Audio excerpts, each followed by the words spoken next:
കൊച്ചുകുട്ടിയായിരിക്കുമ്പോൾ കൃഷ്ണൻ കാടുകളിലൂടെ അലഞ്ഞുതിരിയുന്നത് പതിവായിരുന്നു. പ്രകൃതിയിലെ സകലതും തനിക്കുവേണ്ടി സന്തോഷത്തോടെ അർപ്പിക്കുന്നത് അദ്ദേഹം ശ്രദ്ധിച്ചു. മരങ്ങൾ തണൽ നൽകുന്നു, പൂക്കൾ സുഗന്ധം നൽകുന്നു, പക്ഷികൾ പാട്ടുപാടുന്നു, പശുക്കൾ പാൽ നൽകുന്നു. എന്നാൽ ഒരു ദിവസം ഒരു പ്രത്യേക മുളങ്കമ്പ് ദുഃഖിതനായിരിക്കുന്നത് അദ്ദേഹം ശ്രദ്ധിച്ചു. അത് കായ്കളോ പൂക്കളോ നൽകുന്നില്ല, പക്ഷികൾ കൂടുകൂട്ടിയിട്ടില്ല, അതിനാൽ താൻ ഒന്നിനും കൊള്ളാത്തവനാണെന്ന് ആ മുളങ്കമ്പിന് തോന്നി.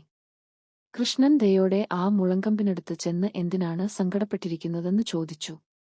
മുളങ്കമ്പ് തന്റെ ദുഃഖം പ്രകടിപ്പിച്ചു. താൻ ഒന്നിനും പ്രയോജനമില്ലാത്തവനാണെന്ന് പറഞ്ഞു.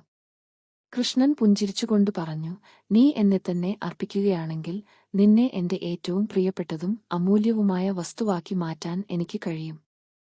നിന്റെ മനോഹരമായ ശബ്ദം എല്ലാവർക്കും സന്തോഷം നൽകും. ഒരു നിമിഷം ആലോചിച്ച ശേഷം മുളങ്കമ്പ് കൃഷ്ണന്റെ ഇഷ്ടത്തിന് പൂർണ്ണമായി സ്വയം സമർപ്പിച്ചു. തുടർന്ന് കൃഷ്ണൻ ആ മുളങ്കമ്പ് ശ്രദ്ധാപൂർവം മുറിക്കുകയും കൊത്തിയെടുക്കുകയും 7 ദ്വാരങ്ങളിടുകയും ചെയ്തു. ഈ പ്രക്രിയ ആദ്യം മുളങ്കമ്പിന് വേദനയുണ്ടാക്കിയെങ്കിലും കൃഷ്ണന്റെ ദിവ്യവിരലുകൾ അതിൽ പ്രവർത്തിച്ചപ്പോൾ ആ വേദന ആനന്ദമായി മാറി. തുടർന്ന് അദ്ദേഹം തന്റെ ദിവ്യമായ പ്രാണശക്തി ശൂന്യമായ മുളങ്കമ്പിനുള്ളിലേക്ക് ഊതി. കൃഷ്ണൻ അതിൽ വായിച്ചപ്പോൾ ആദ്യത്തെ സ്വരം പുറത്തുവന്നു.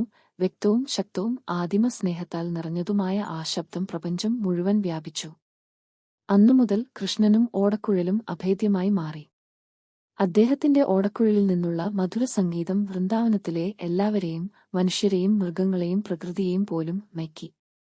താഴ്മ, സമർപ്പണം. ഒരാൾ സ്വയം ശൂന്യമാക്കുമ്പോൾ, ശൂന്യമായ മുളങ്കമ്പ് പോലെ ദൈവത്തിന് സ്വയം സമർപ്പിക്കുമ്പോൾ അവർക്ക് ദിവ്യാനുഗ്രഹത്തിനും സ്നേഹത്തിനും ഒരു ഉപകരണമാകാൻ കഴിയും എന്നതിന്റെ പ്രതീകമായി ഈ ഓടക്കുഴൽ മാറി.